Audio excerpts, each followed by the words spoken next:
O nome Massá e Meribá, Massá quer dizer teste ou prova, e Meribá quer dizer contenda ou briga, mostra nitidamente a incredulidade, a falta de fé, quanto murmuravam, filhos de Israel. Israel, enquanto povo de Deus, não levava em conta o que Deus fazia por eles. Nós devemos ser o contrário. Devemos levar muito em conta, sermos gratos e crermos no Senhor. Quando contemplarmos a bondade de Cristo, a rocha ferida, devemos sempre ser gratos e crer no Senhor. Quantos têm a Sagrada Escritura nesta noite? Quantos têm? Amém. Como tenho dito repetidas vezes, você nunca avançará se você somente me ouvir. Você nunca vai crescer, você vai permanecer onde você está. Você só vai avançar quando o Senhor enxergar em você o interesse genuíno. Você está interessado. Nenhum aluno vai para a sala de aula e fica contemplando. O aluno vai para a sala de aula se ele quer ser um vitorioso no vestibular. Ele está interessado no que o professor tem a dizer. Ele está ligado. Assim também nós, muito mais nós, com valores espirituais, devemos estar interessadíssimos naquilo que o Senhor tem a dizer. Eu creio que o Senhor tem um recado para o seu coração, eu creio nisso. O Senhor está sempre falando, depende da sua atenção, do seu coração escancarado e dos seus ouvidos arregaçados para ouvirem a palavra do Senhor. Vamos considerar hoje à noite, de 1 a 7, de Êxodo 17. Êxodo 17, de 1 a 7. Acompanhe no texto santo aberto diante de você. Tendo partido toda a congregação dos filhos de Israel no deserto de Sim, fazendo suas paradas, segundo o mandamento do Senhor, acamparam-se em Refidim, e não havia ali água para o povo beber. Contendeu, algumas traduções dizem, brigou, pois o povo com Moisés e disse, dá-nos água para beber. Respondeu-lhes Moisés, por que brigais, por que contendeis comigo, por que tentais, algumas traduções dizem, provais ao Senhor. Tendo aí o povo sede de água, murmurou contra Moisés e disse, por que nos fizestes subir do Egito, para nos matares de sede a nós, a nossos filhos e a nossos rebanhos? Então orou, algumas traduções, clamou Moisés ao Senhor, que farei a esse povo, só lhes resta apedrejar-me. Respondeu o Senhor a Moisés, passa diante do povo, toma contigo algum dos anciãos de Israel, leva contigo em mão a vara com que feriste o rio e vai. Eis que estarei ali diante de ti, sobre a rocha em Horebe, ferirás a rocha, e dela sairá água, o povo beberá. Assim Moisés fez na presença dos anciãos de Israel, e chamou aquele lugar Massá e Meribá, por causa da contenda dos filhos de Israel, e porque testaram o Senhor, dizendo, está o Senhor não no meio de nós? Olha a ousadia desse povo, olha a petulância, está ou não o Senhor, afinal, no meio de nós? Pai querido, fala aos nossos corações, abre as nossas mentes, Pai, tira das nossas mentes toda distração, tira do meio de nós todo pensamento que se oponha ao entendimento da tua palavra, em nome de Jesus. E todo o povo de Deus diz, notemos que nada do que Deus faz, não interessa o que Deus faz, nada suscita fé no coração do povo, nada suscita confiança no coração do povo. Esta é a segunda vez com relação à água, mas é a quarta vez que o povo não confia, que o povo murmura. É a quarta ocasião, desde a saída do Egito, que o povo demonstra falta de confiança no Senhor. Vocês lembram, a título de recapitulação, a título de refrescar as nossas mentes, vocês lembram que logo na saída, imediatamente na saída, quando os exércitos de Faraó se aproximam, Êxodo 14, 11, 12, o povo murmura: vamos morrer, porque tu nos trouxestes para esse deserto. O povo murmura contra o Senhor. Menos de um mês depois, após a primeira murmuração, o povo reclama e murmura por não encontrar água potável em Mara. Êxodo 15, 23 a 25. Cerca de 3 semanas depois de Mara, o povo murmura por causa de falta de comida. Êxodo 16, 1 a 36. E agora, a quarta ocasião, o povo murmura por causa da escassez de água em Refidim, como lemos em Êxodo 17, 3. Ali o povo teve sede de água e murmurou. Algumas traduções reclamou. Algumas outras traduções se rebelou. É a mesma. Eu gosto muito do clássico murmurou, assim, que implica um certo apalavrado no meio do pé da orelha, assim, reclamando, que muitas das vezes é a nossa postura. Eu nem preciso dizer aos irmãos o quanto murmuração irrita a Deus. Eu estava pensando, já que murmuração vai ser uma característica do povo de Israel e é tão detestável, eu estava, enquanto me preparava para conversar com os irmãos e para compartilhar a palavra do Senhor, qual seria assim um episódio que melhor demonstrasse a irritação do Senhor com a murmuração? Que ele se irrita várias vezes, mas qual seria, dentre as várias murmurações aí, as 10 murmurações que finalmente em Cádiz Barneia, Deus diz: então não vai entrar mais, então não vai mais entrar, esse povo não vai mais entrar, eu vou matar tudinho, vai passar 40 anos no deserto. Mas dessas aí, qual seria, digamos assim, a maior demonstração da indignação do Senhor? E eu acho que Números 11, deixa o dedo aí em Êxodo, deixa o dedo em Êxodo 17, que nós estamos analisando, e te volta para Números 11, a partir do 5. Vamos pegar aí o sentimento do Senhor com relação à murmuração. Parece que Êxodo 11 retrata muito bem o quanto a murmuração é repulsiva a Deus. Por quê? Porque Deus dá o que eles querem, a carne, e mata eles quando eles estão com a carne no dente. Exatamente. Eles estão murmurando por causa de carne. Então Deus, tá bom, eu vou dar a carne, e quando eles começam a mastigar que está saindo, Deus mata uma porção deles. Para ver como que irrita a Deus a murmuração e a reclamação. Números 11, eu vou ler salteado, que é uma longa descrição, mas começando com o versículo 5, que é pedaço da murmuração, o povo: nós nos lembramos do peixe no Egito, comíamos de graça, nós nos lembramos dos pepinos, dos melões, reclamando, nos lembramos da cebola e do alho do Egito, mas agora a nossa alma se seca, não há nada diante de nós senão esse maná. Olha, é até cômico, não é não? É até cômico. Não há nada diante de nós para comer senão esse maná que Deus estava dando para eles não morrerem de fome, meus irmãos.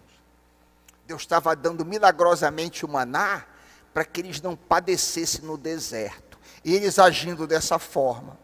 Versículo 10. Então Moisés ouviu chorar o povo, todas as suas famílias, cada qual à porta da sua tenda, e a ira do Senhor grandemente se acendeu, e aquilo pareceu mal aos olhos do Senhor. Salta para o 13. de onde teria eu carne, diz Moisés, para dar a esse povo? Porquanto choram diante de mim, dizendo para mim, dá-nos carne a comer. Aí Moisés também murmura, eu só não posso levar esse povo, porque me é pesado demais. 16, disse então o Senhor a Moisés, ajunta-me 70 homens dos anciãos de Israel, que sabem serem os anciãos do povo e seus oficiais, e os trarás perante a tenda da congregação, para que estejam ali comigo. 17, então descerei, e ali falarei contigo, e tirarei do espírito que está sobre ti, e o porei sobre eles, e contigo levarão eles o peso do povo, para que tu não leves sozinho. E dirás ao povo, santificai-vos para amanhã, e comereis a bendita carne que vocês querem. Eu estou parafraseando. Porquanto chorastes aos ouvidos do Senhor, dizendo, quem nos dará carne a comer? Bem nos ia no Egito. Pelo que o Senhor vos dará carne, comereis. Não comereis, 19, não comereis um dia, nem 2, nem 5 dias, nem 10, nem 20 dias, mas o mês inteiro, até sair pela narina. Eita ferro. Vai sair carne pelo nariz de vocês.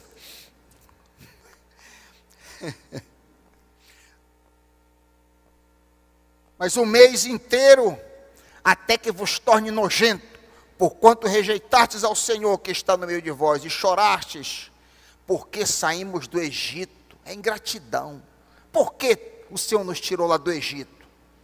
Depois de tudo que Deus fez por eles. Salta para o 31, lá embaixo. Soprou então um vento da parte do Senhor, e do lado do mar trouxe codornizes, pássaros, que deixou cair junto ao arraial, quase caminho de um dia, de um e de outro lado, a roda do arraial, cerca de 2 côvados da terra, 90 centímetros, ficou dessa altura aqui de pássaro, recém-morto, ao redor do arraial. Então o povo, levantando-se, colheu as codornizes por todo aquele dia, e toda noite, e por todo o dia seguinte, e o que colheu menos, colheu 10 hômeres ou 10 barris de aves, e as estenderam para secar ao redor de si no arraial. E está aqui o 33, quando a carne ainda estava entre seus dentes, antes que fosse mastigada, acendeu-se a ira do Senhor contra o povo, e feriu o povo com praga muito grande, pelo que chamou aquele lugar Quibrote Avatar, sepultura da gula, é a tradução. Você quiser anotar aí, vale a pena, se a sua tradução não diz, sepultura da gula, porquanto ali enterraram o povo que desejou a carne, ou o povo que teve o desejo. Aí você nota como que a reclamação irrita a Deus. Há uma lição preciosa para mim e para você. Nós precisamos nos treinar a não reclamar. É difícil, é um treinamento, ninguém aprende de uma hora para outra isso, é um treinamento que você vai fazer, você vai se treinar a agradecer, independente da circunstância, com carne ou sem carne, com água ou sem água, dando a bênção ou não dando a bênção. Eu contei aqui para vocês que eu estou nessa escola, estamos juntos nessa escola, e outro dia eu me alegrei quando o ônibus me pegou ali por trás. Eu contei isso para vocês aqui, e o Senhor tem me dado graça, porque quando ele bateu, eu disse, glorificado seja o Senhor. O que é isso? Glórias a Jesus. Eu não vou murmurar em nada, eu quero aprender a glorificar o Senhor, em todas as situações, porque murmuração irrita ao Senhor. Voltando para o texto, objeto do nosso estudo, Êxodo 17, 2, o povo brigou, contendeu com Moisés, dizendo, dá-nos água para beber. Respondeu-lhes Moisés, por que contendeis comigo? Porque tentais ao Senhor. A NVI diz, por que colocam vocês Deus à prova? Observem que o povo se levanta para brigar, o povo se levanta para apedrejar Moisés, como a gente vê depois no resto do texto. a forma como eles demandam água, dados água, implica ousada rebeldia. O mesmo espírito pode ser visto no versículo 3, olha o 3 aí. O povo, tendo sede, murmurou contra Moisés, dizendo: por que nos fizeste subir do Egito para nos matares de sede, a nós, aos nossos filhos e ao nosso gado? A ousada rebeldia do povo é óbvia na violência que se nota na oração de Moisés. Aí no versículo 4, olha o 4 aí, parte final: que hei de fazer a esse povo, daqui a pouco me apedrejará. Que hei de fazer? Eu imagino a roda, imagina 2 milhões de pessoas, imagina quanta confusão poderia ser rapidamente suscitado. E Moisés diz: o povo está a ponto de me matar. Isso mostra o espírito do povo diante de uma situação de emergência. Qual deveria ser a atitude do povo? Talvez você pergunte, diante da escassez de água. Qual deveria ser a atitude do povo diante daquela nova necessidade? Esta não era a primeira vez que eles estavam em aperto, como eu disse. O correto seria olhar para trás e lembrar que o Senhor já havia socorrido eles antes. Eles deveriam pacientemente, humildemente rogar ao Deus que tinha os guiado até ali com a tocha durante a noite e a nuvem cobrindo. Rogar ao Deus que partiu o mar vermelho para eles passarem de pé enxuto. Rogar ao Deus que transformou Mara em água potável para que eles pudessem beber. Essa seria a postura correta do povo. É óbvio também que Moisés não é o alvo. O alvo aqui é Deus. Moisés é apenas o pastor que está pregando ali, e o povo quer se voltar contra Deus e agarra o pastor, porque não pode agarrar a Deus. É o irmão que se aborrece com a mensagem porque doeu no coração. Se eu pudesse pegar esse pastor e dar umas bolachas nele, mas na realidade a consciência foi convicta de um pecado, e como não pode atingir a Deus, critica o pastor. É o caso aqui que nós vemos. Por isso que Moisés diz: por que vocês colocam o Senhor à prova, como nós vimos aí no final do versículo 2? Porque testam. Nesse contexto aqui, queridos, testar e provar é igual a não confiar. Por que vocês não confiam no Senhor? A falta de confiança em Deus é um pecado gravíssimo, é uma ofensa grave. A maioria de nós cai nesse pecado e nem sabe que é pecado. É importante nós enxergarmos a falta de fé, a falta de confiança como pecado, e não apenas como fraqueza do nosso caráter. É importante isso aqui. Uma das grandes bênçãos que colhemos quando frequentamos uma igreja sadia, onde aprendemos coisas novas e colocamos em prática, é que nós vamos descobrindo falhas que a gente precisa melhorar. Todos nós, eternamente, quer dizer, eternamente não, enquanto vivermos, depois que a gente morrer, o Senhor vai nos aperfeiçoar. Mas enquanto nós estivermos nesse mundo, nós temos espaço para melhora. Ninguém se forma na escola do Senhor. Amém? Ninguém cola grau. Nenhum pastor, nenhum missionário chegou no ponto que ele não tem nada para aprender. Não. Não. Todos nós estamos na escola, você e eu, e sempre tem coisa nova para a gente melhorar. Sempre tem espaço para a gente ficar mais parecido com Jesus.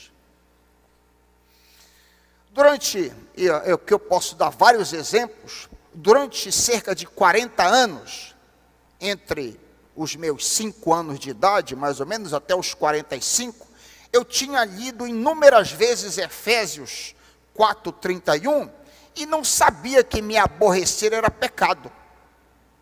Não sabia disso. Talvez os pastores sob os quais eu estive, não é culpa dele, principalmente minha, mas nunca me foi colocado muito claro. Eu estou querendo colocar exemplos de coisa que muitas das vezes a gente não sabe que é um pecado, e acha que é uma coisa de só menos. E porque a gente vê como uma coisa de só menos, a gente não ataca, a gente não se volta contra aquela falha, porque a gente acha que é uma fraqueza de caráter, como no meu caso. Por sinal, eu achava até, por vezes me gloriava de ter um gênio forte. Eu tenho um gênio forte. Se aborrecer é um pecado diante do Senhor, e você tem que vencer isso. Efésios 4:31. Livrem-se. A Bíblia não tem sugestão, a Bíblia tem comando. Livrem-se, está no imperativo, de toda amargura, indignação, aborrecimento, ira, gritaria, bem como de toda maldade. Efésios 4:31. Uma vez que eu enxerguei claramente isso aqui, que a minha indignação, a minha ira eram atos pecaminosos, eu comecei a encarar os meus aborrecimentos como uma coisa que eu precisava vencer. Não, ninguém vence imediatamente um pecado que você caiu durante 40 anos, e que você nem sabia que era pecado, é que é pior. Mas, passo a passo, eu comecei, quando eu me lembro de uma situação, lá que eu perdi a calma comigo mesmo, procurando uma coisa, opa, não posso mais me aborrecer, caí de joelho diante do Senhor. Senhor, me perdoa, me perdoa. E, pela graça e misericórdia do Senhor, tenho menos e menos me aborrecido, mais e mais infrequente. Repito, o primeiro passo para você vencer uma determinada coisa é você encarar como pecado, se é que é pecado. E aqui eu tenho alguns exemplos. A falta de fé, como eu disse, é um pecado. A falta de confiança em Deus não é uma coisa de só menos, é um pecado. Você precisa enxergar desta maneira. Há outras tantas faltas em nós que necessitam também de serem vistos como pecaminosas. A quantidade de cristão que sofre debaixo de ansiedade, por exemplo. Você sabia que a ansiedade é pecado?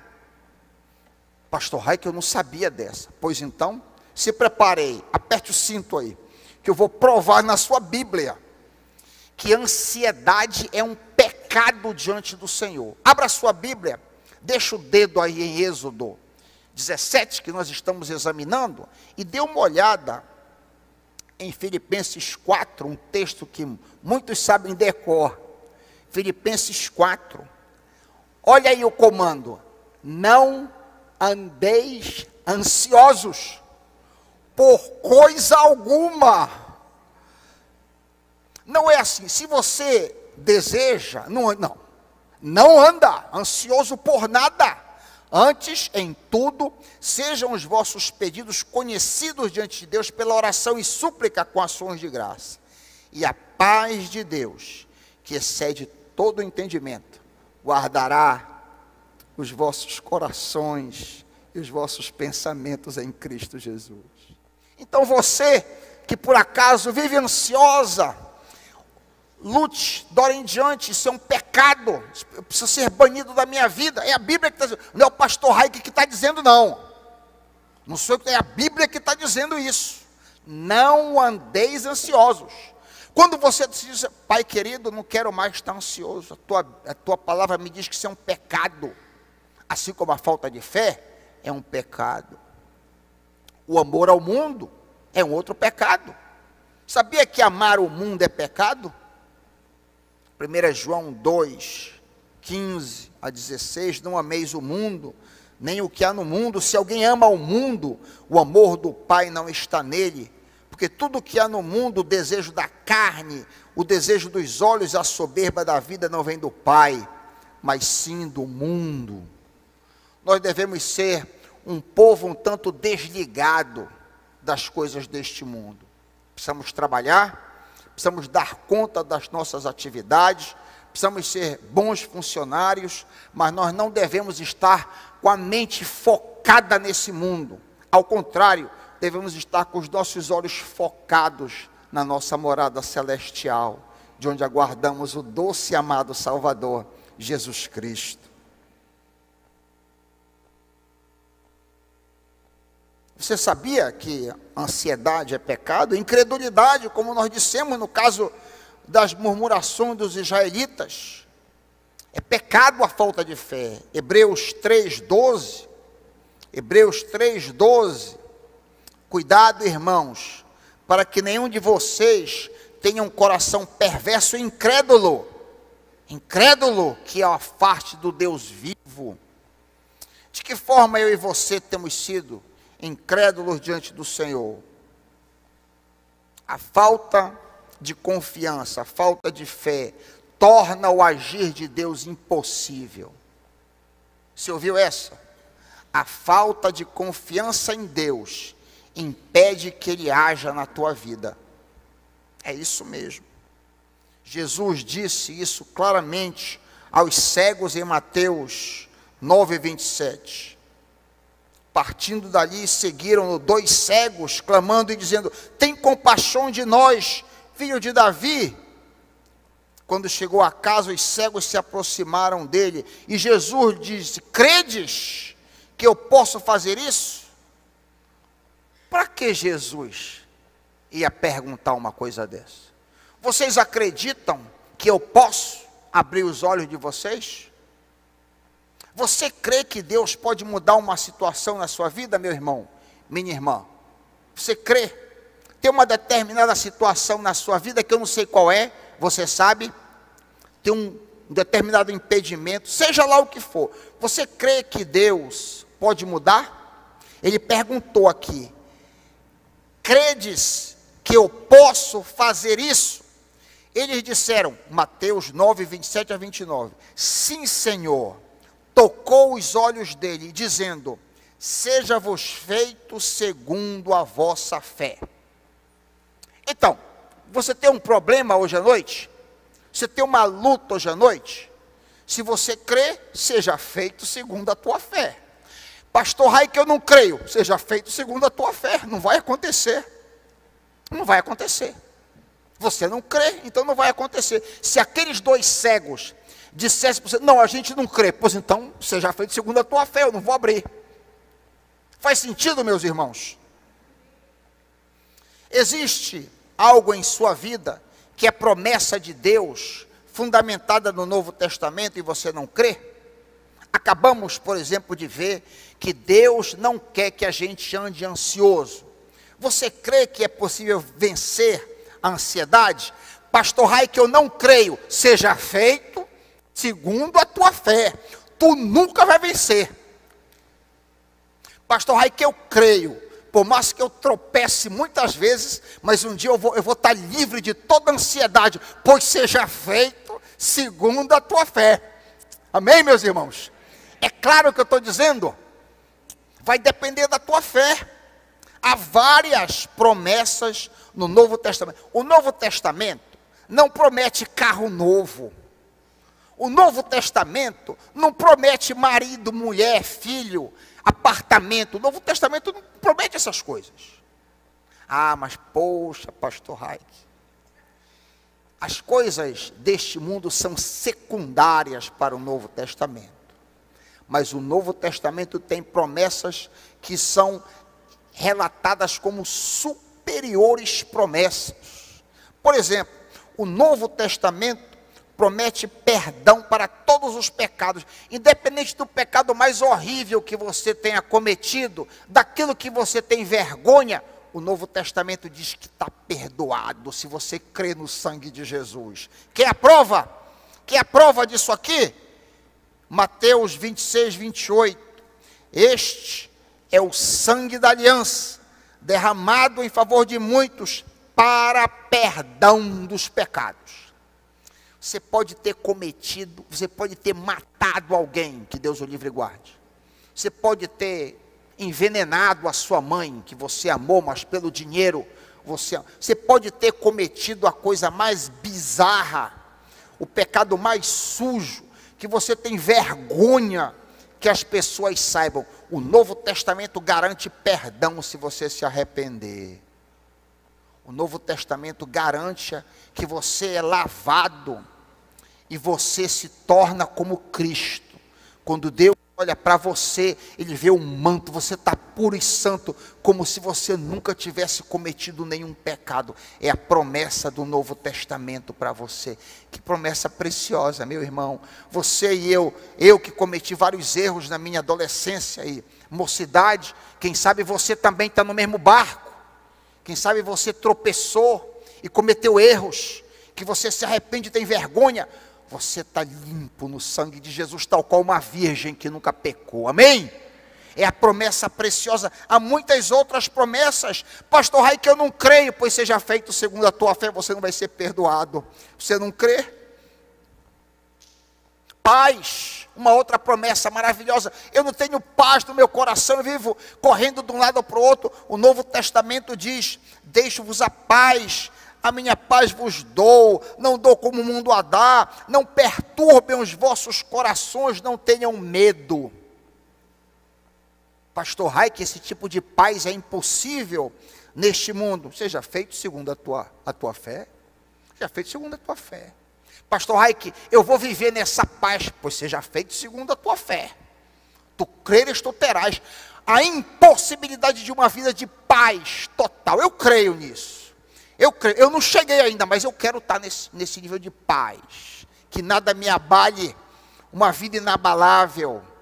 O mundo está caindo a meus pés, como Jesus, que Pilatos disse: tu não sabes que eu tenho autoridade sobre ti, para te crucificar?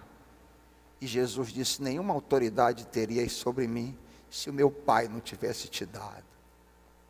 O mundo está desabando ao teu redor, e tu podes gozar essa paz, se tu creres. Se tu creres, seja feito segundo a tua fé. Segurança, há várias promessas maravilhosas. Segurança é uma promessa maravilhosa que depende de fé também. Viver neste mundo sem medo. Viver nesse mundo, meu, que privilégio, você não tem medo do seu empregador, você não tem medo do seu marido, você não tem medo de ninguém, você teme ao Senhor e você não teme ninguém. É a promessa do Novo Testamento. É verdade isso, pastor? Sim, é verdade. 1 de Timóteo 1, também medo da morte. É possível viver a vida neste mundo sem temer a morte. Você sabia disso? 1 de Timóteo 7, de 7 a 10. Deus não nos deu espírito de covardia ou de temor, mas de poder, de amor e de equilíbrio. Eu já contei aqui para vocês que houve uma fase da minha vida que eu estava com uma fobia. Eu estava desenvolvendo uma fobia. Tocava o telefone e eu ficava ansioso. Aparecia uma mensagem lá do Rio, lá no centro, aqui para mim, ficava todo nervoso que o e-mail veio. Espera aí, o que é isso? Eu estou aqui com espírito de covardia. Eu estou desenvolvendo um espírito de medo na minha vida. Eu me lembro onde eu estava, porque foi marcante, eu empurrei a cadeira, eu disse: o que quer que seja que esteja me afrontando aqui, que esteja me oprimindo, está repreendido no nome de Jesus. Deus não me deu espírito de covardia, Deus me deu espírito de ousadia. Eu só tenho que temer a Deus e não a homem. Acabou, nunca mais eu senti nada, graças a Deus, porque eu criei. Pastor Rai, que é impossível viver desse jeito. Seja feito segundo a tua fé. Tu vais viver com medo a vida toda, porque tu não crê que Deus pode libertar. Eu creio, pois então seja feito segundo a tua fé. Te apodera, como dizem meus irmãos pentecostais. Agarra, meu irmão, e serás vitorioso em nome de Jesus. Você sabia também que é possível viver na segurança de não temer a morte? Está aí no 1 de Timóteo 1, último, versículo 10. Jesus Cristo tornou inoperante a morte e trouxe à luz a vida e a imortalidade por meio do Evangelho. Aleluia! Crente nenhum é para ter medo de morrer. Eu já vi pastor com medo de morrer. O pastor supostamente é para dar o exemplo, né? A gente espera que Se o pastor e o missionário estão com medo, então eu muito mais. Eu já conheci pastor apavorado. Que é isso, meu irmão? Aqui, Jesus, eu estou dizendo quem é ele, tornou inoperante, está na sua Bíblia, marque na sua Bíblia, tornou inoperante a morte, e trouxe à luz a vida e a imortalidade, por meio do Evangelho. Pastor Rai, que eu creio que eu posso viver assim, seja feito segundo a tua fé. Há inúmeras outras promessas no Novo Testamento que dependem de fé. Eu estou falando em fé hoje à noite porque o principal problema dos israelitas era a falta de fé, era a incredulidade. É o problema central, é o eixo central de todos os outros problemas, era a falta de fé. Não confiavam no Senhor. Fizesse Deus o que quisesse, abria mar, não confiava, manda maná, não confiava, manda água, não confia. Então é um problema atrás do outro. É assim que você está vivendo? Quem sabe que o seu problema não é falta de fé também, falta de confiança no Senhor. Eu podia listar noite adentro promessas maravilhosas do Novo Testamento. Vou listar uma última, já falei sobre paz, ansiedade. Você sabia que se você crê, tudo coopera para o teu bem? Você sabia disso? Tudo. Um topão que você dá.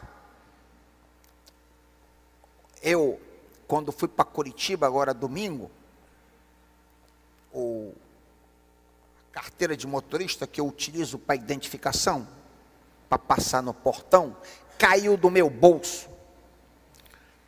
E a minha noiva me esperando lá no aeroporto e eu não pude embarcar. Inicialmente eu coloquei toda a pressão do mundo em cima da recepcionista para ela me deixar passar, que era uma questão de vida ou morte, eu tinha que ir. Eu tinha que ir de qualquer maneira.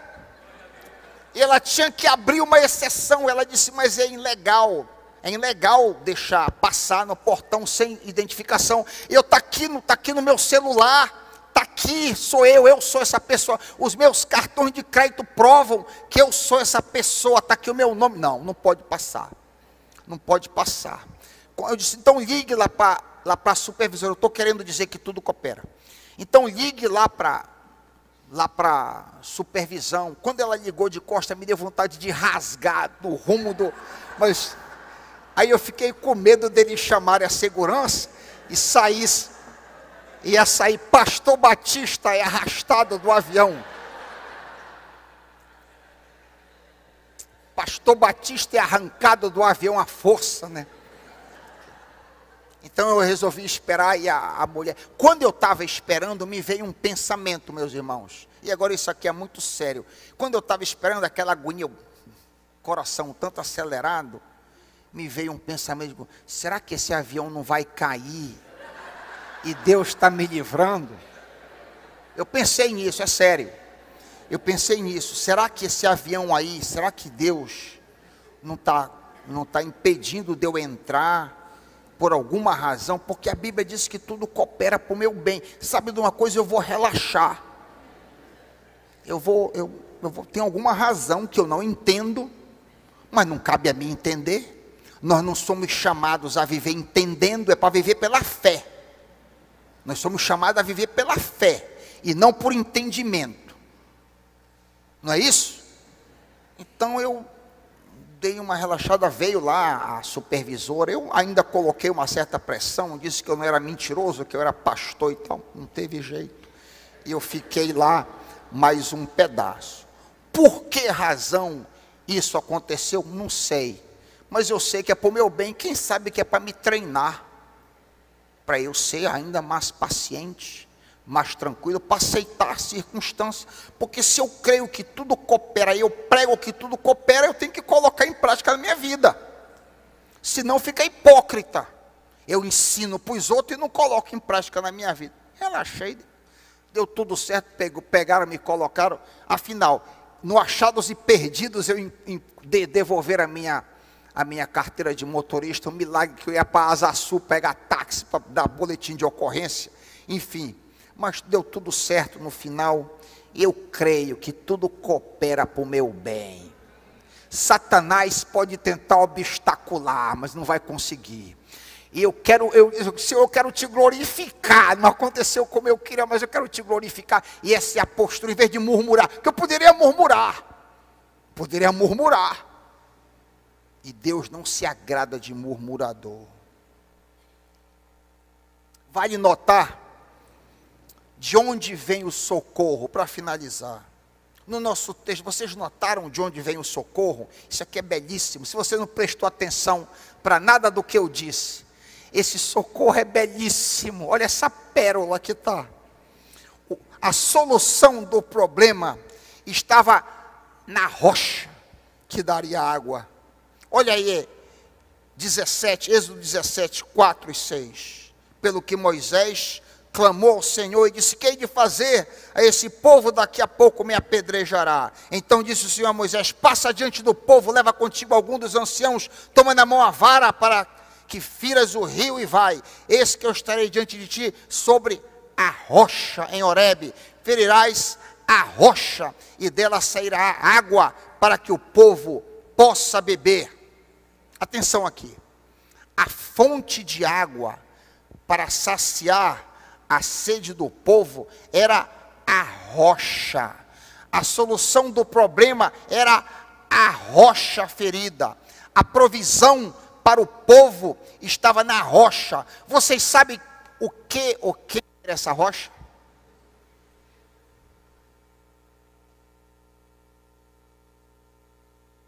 Primeira Coríntios 10. Isso é preciosíssimo. Esse pensamento vale ouro. 1 Coríntios 10, 3 e 4. 1 Coríntios 10, 3 e 4.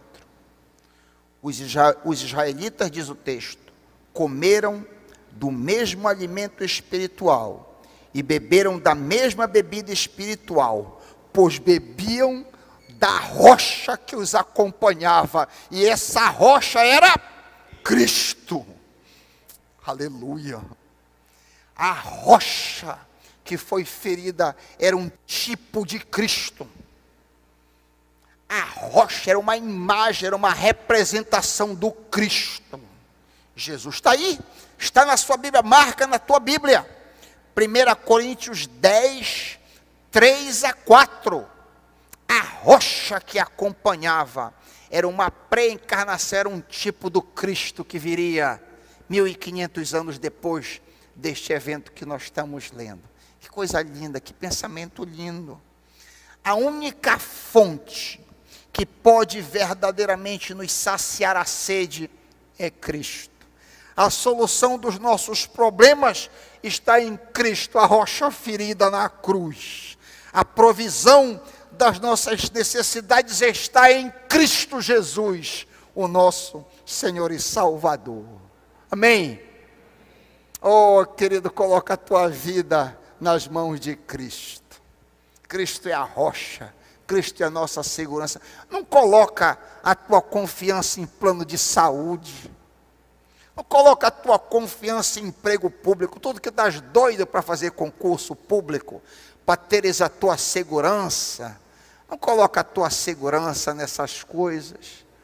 Tu que estás desesperadamente tentando acumular patrimônio, não coloca a tua segurança nas riquezas, como diz Paulo, quando aconselha que os ricos sejam humildes. Coloca a tua confiança em Cristo Jesus, a rocha eterna. O nome dado ao local, eu termino, Massá e Meribá, mostra que os israelitas eram um povo incrédulo e murmurador. O povo não levava em conta as obras de Deus em favor deles. Nós não devemos ser assim, ao contrário. Devemos crer no Deus da nossa salvação, na rocha que nos conduz, em nome de Jesus. Amém.